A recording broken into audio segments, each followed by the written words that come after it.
I'm here with Josue Martinez. He is the owner and artist of Corinto Gallery. It's in the heart of National Harbor. Hello. Gallery owner slash artist. He has been in the industry for 25 plus years. Thank you so much, Josue. What year was this established? 4 years ago, Memorial Weekend. So we're about to do 5 years. Oh, so we're here for the 5-year-ish anniversary, Yeah. 2026. Yeah, so thank you so much for taking the time and being on the podcast. Oh, thank you for having me. Of course. So you built a business around something that most people don't market, which is their art, Yeah. right? When people come into the store, what do you want them to feel? It's not for everybody. So off the break, I had to learn that this is more for like-minded people who actually have the same passions that I do. Grew up in my time period, meaning the music during the 90s, 2000s, where it resonates with them. Yeah. So as I kept building it, I just kept realizing, okay, these are the things that I love. I love living here. I love being Hispanic from El Salvador. Right. And infusing all those things with street art, Okay. and then also making clothes out of it. I love that. So your culture is your inspiration. Of course. I love that. I love that. And we're going to go through the questionnaire. I have all of my guests fill out a quick questionnaire before we get on the show. So your current season of life titled Unscripted. Yeah. All right, tell us a little bit more about that. Because no matter how much I try to plan it, okay, let's do this, it never goes that way. Mm-hmm. It's just people have 5-year plans. I barely have a 5-month plan because it's always changing. It's something else always comes up. Yeah. So I have to be ready for, okay, this is going to alter this direction, but the goal is to get to a destination, but what's the destination? As long as you keep moving, that's my goal. Just keep going and just keep building. Yeah, it's like just progress over Yeah, perfection, right? Exactly. So it's unscripted. It's just like, okay, I like this idea. Let's go with this. And no, let's change it this way. I think this works for me. That kind of thing. I love that. It's kind of like that saying when people say, if you want to make God laugh, tell him your life plans. Right? Oh, yeah. That's very similar to that. I love that. All right, you consider yourself a night owl / spontaneous. Yeah. And I think, do you think that's correlated to you being an artist, creative at all? It is, but also because I always created at night. It was always something that growing up, I never liked showing my progress or process of how I create things. So I would always do it at night. And then lately is when the phone doesn't ring, it's at night. Oh, when you were a kid, you wouldn't do that? Well, I didn't want my mom to see it. Yeah, you'd be like, Mom, don't look. No, because she didn't want me to do this. Oh, she didn't want you to do the artwork? No. She was like, what, typical Latina mom, where she's like, Exactly. mijo, you gotta be a doctor. Doctor, government, got to do all those things. How are you going to make a living drawing? I don't understand that. So I always kept it, but it wasn't until I started succeeding that I started showing her. Oh, yeah. But a lot of stuff I always do at night, so that's where that comes from. Okay, so you just kind of got in the habit of it. Yep. Yeah, I think I'm the same way too. Yeah. So your current goal and project in this industry is you want to collab with sports teams. Mm-hmm. So tell us a little more about that. Like why that collaboration? So it's one of those accidents that happen, which is amazing. The Commanders were looking for artists to do helmets. They wanted to paint helmets, artists to just come in and paint them. So my point of contact actually came into the shop and met me here. And so as he looked around, he didn't realize, he's like, oh, so you do all the art? And I'm like, yeah. And that's when he said, I think there might be something else we can do here. I'm like, okay, what is it? And kept meeting on and off. And finally, that's when he said, we have an opportunity where we can make a collaboration. Your brand, our brand, 6 pieces. Let's see how that can work. As it kept evolving, they hired me to do one design, which was those Commanders, this one. And it was supposed to be a t-shirt. It was just for them. So they started seeing the impact that people liked that. Oh my God, how can we get this shirt? Yeah. Ended up being one of my pieces. From there, the Nationals came to the Commanders game, and they kept looking at the shirt, and they were like, So who made this shirt? They're like, let me get that. Exactly. That's exactly what happened. And so next thing I know, I get an email saying, hey, we're from the Nationals. We saw what you did with the Commanders. What can we do? I'm like, let's sit down. Let's figure it out. So I ended up making, it was supposed to be one jacket, but from one jacket, they said, let's make 2 jackets instead. Would you be open to doing Salvadorian night and Hispanic heritage? I'm like, of course I am. From there, Capitals. Hey, we saw what you did over there. What can you do with us? And that started the ball rolling with like, my concept was to, well, my idea initially was to work with DC United, but we can never get it aligned. You know, it's like, okay, we're going to meet with so-and-so. It just never happened. And with the Commanders, it just like steamrolled right over the next one, to the point that now I'm working with another team. Oh, nice. That's awesome. So just because of one, next one. That's right. That's amazing. That's an amazing opportunity, and I think it's amazing to show the heritage, especially in widely, because football is starting to be played everywhere. It's starting to be international, so you can take it far. Exactly. I hope it goes far. You've been part of the collab. How long has that been going on for? I came in, I'm going to say 4 years ago, but it took a whole year to get the paperwork and everything. Along the way to building the brand, and I just want to create art, it's not that simple. Yeah. In comes contracts, in comes attorneys, this is licensing. So I have to pick that other side of my brain, and it's like, okay, how can I evolve with that? Yeah. And it 3 years after initially we started printing the first items, but then they've also called me and said, hey, could you make us a design for so-and-so? So along the way, we did the collab, but we have also done like exclusive pieces. So it stays internally with just the team. Nice, that's amazing. So we just did like 300 plus hoodies like last month. Oh, wow. So I'm like, hey, whenever you guys need anything, just let me know. And they do that. You know, a lot of artists, when they have collaborations or they have like another deal, sometimes they lose their identity, right? As artists, how do you keep that intact when you're doing collaborations? On my contracts, I say it's my idea. So that's something I have put in there. With still, we can discuss if what they don't like. Mostly it's just like a color.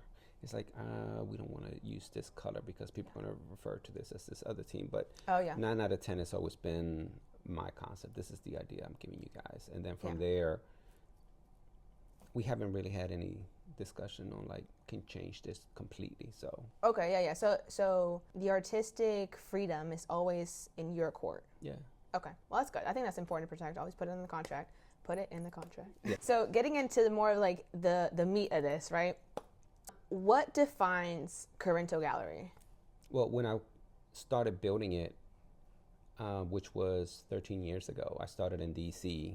I was there for 7 years till the building was sold. But I wanted to come up with a name that embodied everything. So the only thing appropriate I thought would be naming after my birthplace. So I was born in El Salvador in a town called Corinto en Morazan. Oh, wow. So that's where the name comes from. Corinto comes from the small town where I was born. I love that. That's amazing. I love that. Going back to the roots. Yep. Going back to the roots. And what's a favorite piece that you've created? Do you have it displayed here? Not really, because I always try to tell myself whatever piece I like, I'm not going to like tomorrow. So I'm always striving, trying to make the better piece tomorrow. Okay. So as of now, I'm going to say George, my Gangster George, is because he's gotten so much attention and he's become like the logo. But every time I create another piece, I want that to be better than the last one. Yeah, that makes sense. I love that. You always try to be better than yesterday. If you're 1% better each day, you're 365% at the end of the year, right? Exactly. All right, so how do you decide what goes into the gallery? Because I know art sometimes can be for expression or it can be for merch, right? How do you decide what you put up? So when I first opened the gallery, I mostly just had fine art, but I had to find a way to get it out there. And one of the things was not everybody comes down to the harbor just to shop our art. And from doing my research, there were, I think, another couple of art galleries before I came along, but they never survived. So I'm like, okay, how can I stay relevant, surviving here? So I would create one-of-a-kind pieces, but then I would create those pieces and put them on a limited edition. Or some other pieces, I would just keep running on a t-shirt, which is wearable art. So I guess it depends on what the piece feels like. Okay. So if it's something going on that, like a favorite artist that I like, he's going on tour, dropping something new, I'm like, I'm gonna create something to them. And that's what's happened. I have the car series where I put different artists that I admire, from rap artists to just different people who I want to give their flowers to. Yeah. So with those pieces, I'll say, okay, we're going to create this into a t-shirt, and we'll do like 130, 120, 40, depending on who it is. And we try to reach out to the artist and be like, hey, we created this in honor of you. This is my flowers to you. So it's not just one particular thing. It's just different categories, if that makes sense. Yeah, like different inspirations. Exactly, because I also have Que Dios te bendiga. You know, that's more Latin inspired. We have Dia de los Muertos, Latin inspired. But then I also have like Sound of the District, which is my ode to Washington, D.C. So it's an ode to D.C. Latin music. So it depends on, like I said, there is no written rules here. Yeah, it's whatever comes. Whatever inspiration strikes. We're doing something and it's working. That's right. Yeah. And where did the panda come from, by the way? First gallery was in Adams Morgan. Adams Morgan is next to the zoo. During COVID, baby panda was born. So I painted this. And I did it as a, something cute. But when people kept coming into the gallery space, they kept saying, how come you don't have that on a shirt? Okay, well, we want to put it on a shirt. Hey, can you put it on a hat? Put it on a hat. So it's one of those things like, okay, this is available in this is available in this. Yeah. So that's where the panda came from, and he's become like the mascot. Yeah. I used him in different scenarios. I used him as a lucha libre. He's wearing a mask. I used him, he's wearing goggles. He's driving. I call it the rush hour. So I love that. And it's all different relationships that I have with other organizations. I implement him in there. That's amazing. You mentioned your wife. Do you guys are co-owners, or is this separate? Is it just your thing? She supports. Okay. She supports. Yeah. She's got a 9-to-5, which is pays more than this. So, but she was here from the beginning when we started building it. She's always been my ear that I go to. It's like, hey, what do you think about this? Because I need fresh eyes. I need fresh ears to make some major decisions. So, yeah, she's a partner, and we all need that. Yeah, 100%. Yeah, I know. My husband, he always checks my videos before I post them, especially like the shorts. I'm like, hey, can you look over this? Is this a good one? So exactly. I don't 100%. I get that. What's something that people don't usually see about running a gallery, being a shop owner, doing it all? Remember those contracts? Yes. That I'm trying to make sure everything is fine, because I've had to put out a couple of letters of cease and desist where I had my logo copied.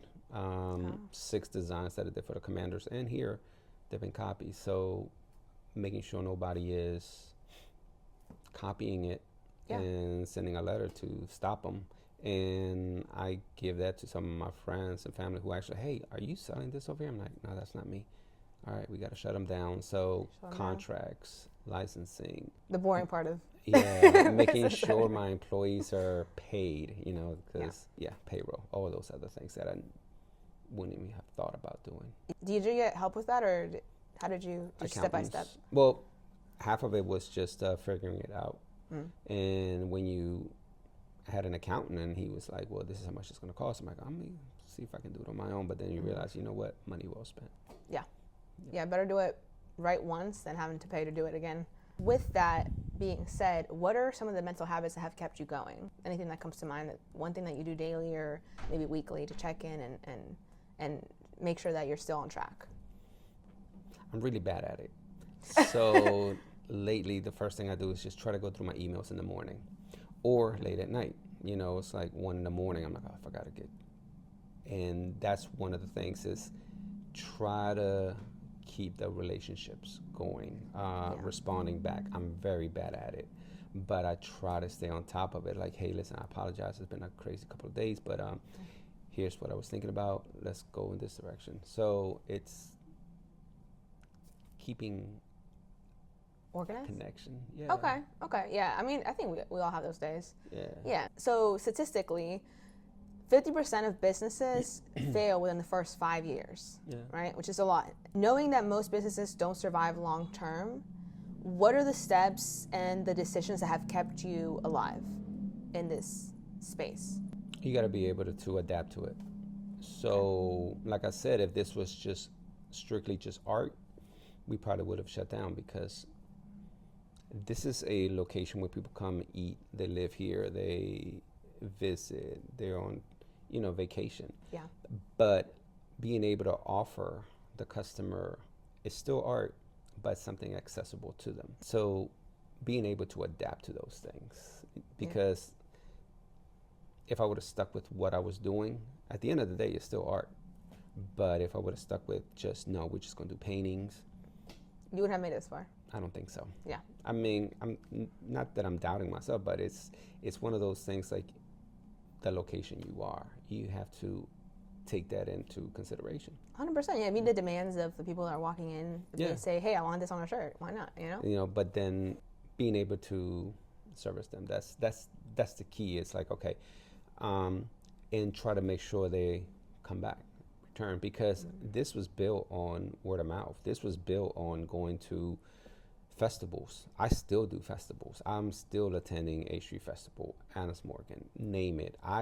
One of the first ones that I started going to were food festivals, and they're like, why are you here? You're not selling food. I'm like, I know, but I have a shirt, I have a poster. And they're like, okay, let me buy that, because no competition. Nobody else is selling that. Everybody is selling food. That's true, yeah. So you got to think outside the box. That's smart, and that's something that they don't tell you. I love that. All right, so we're going to do a little game time, all right? This is called Drop It or Cut It. So basically, drop it means you release it, right? You put it out there. Okay. Cut it is done, okay? So I'm going to give you a series of scenarios, and you're just going to tell me whether that's something that you would drop or whether it's something that you would cut. All right. Okay. We can go through like a little test round, because I know sometimes it takes a little bit. Okay. All right. A piece you don't like but everyone wants.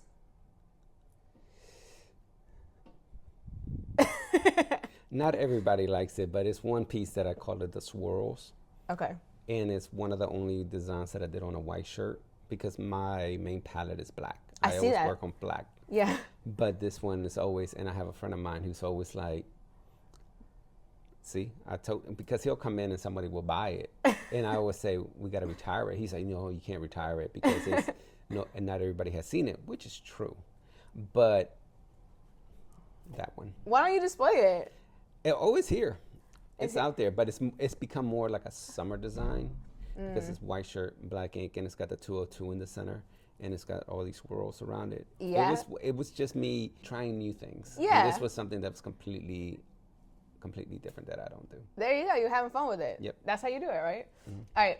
Turning your artwork into mass-produced prints. Yeah. You release it? Okay. Yes, I release it, depending on the design, because some designs I will only do a limited edition. So, but I will. See, that's where it goes again.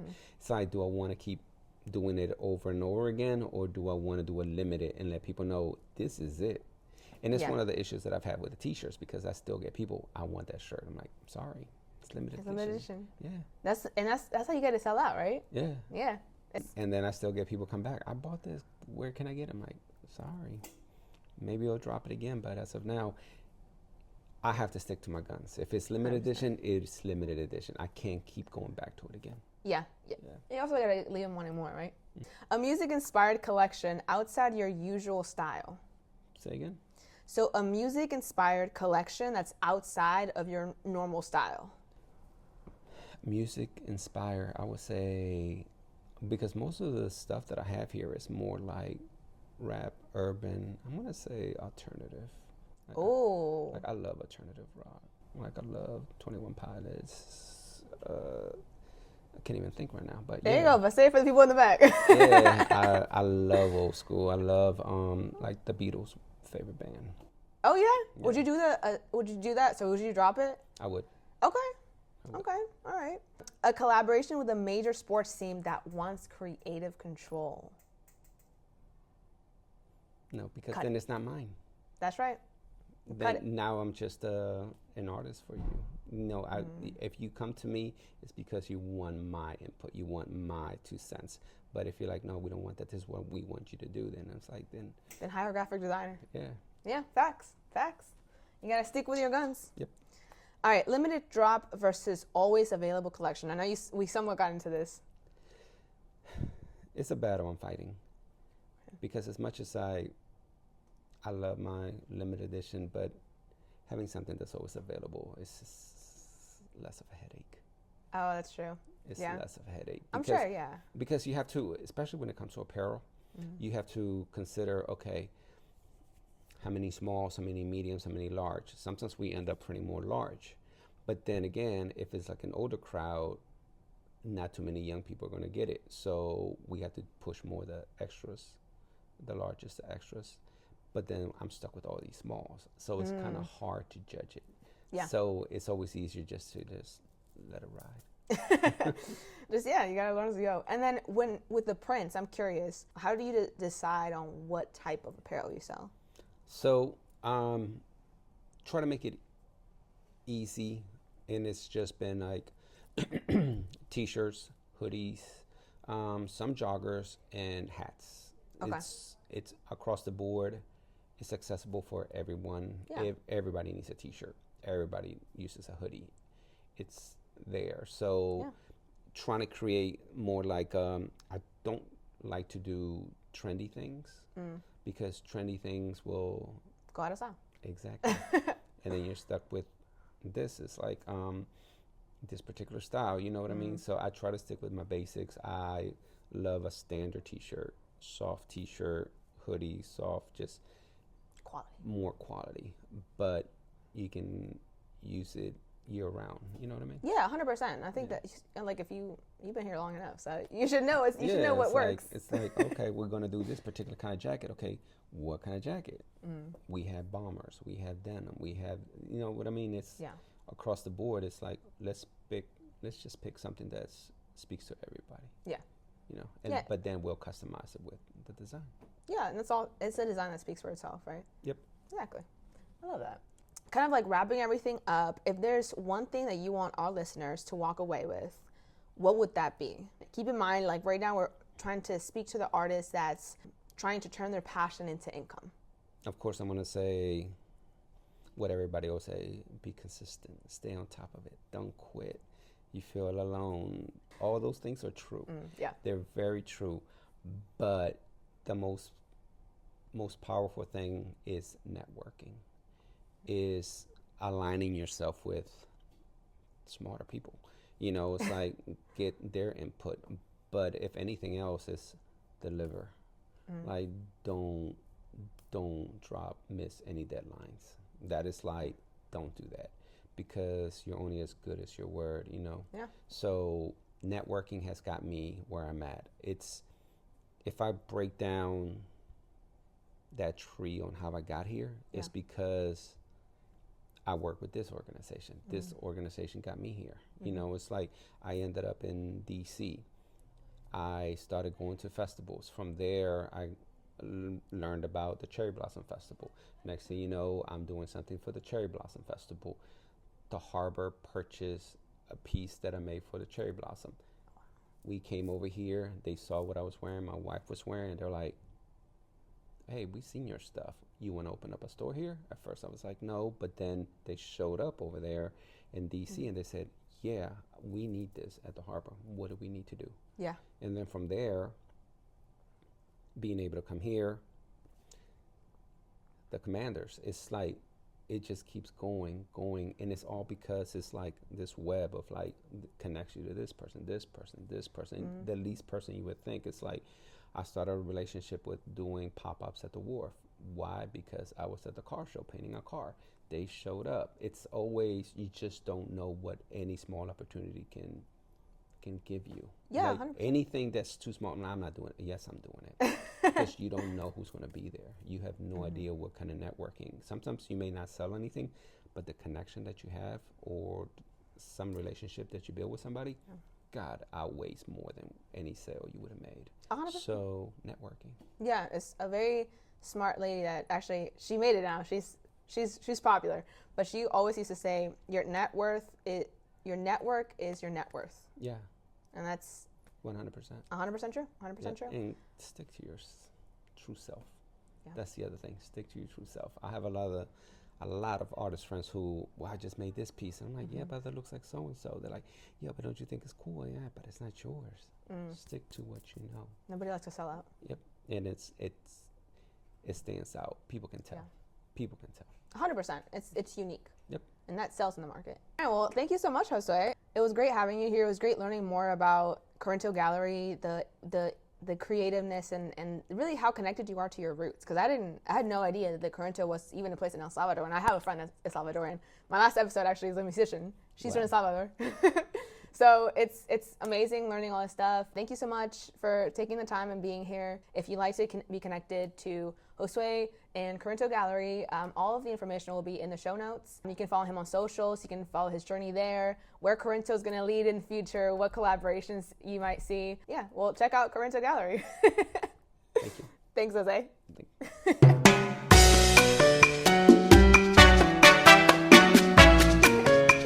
All right, great. I think that was amazing. Pretty well.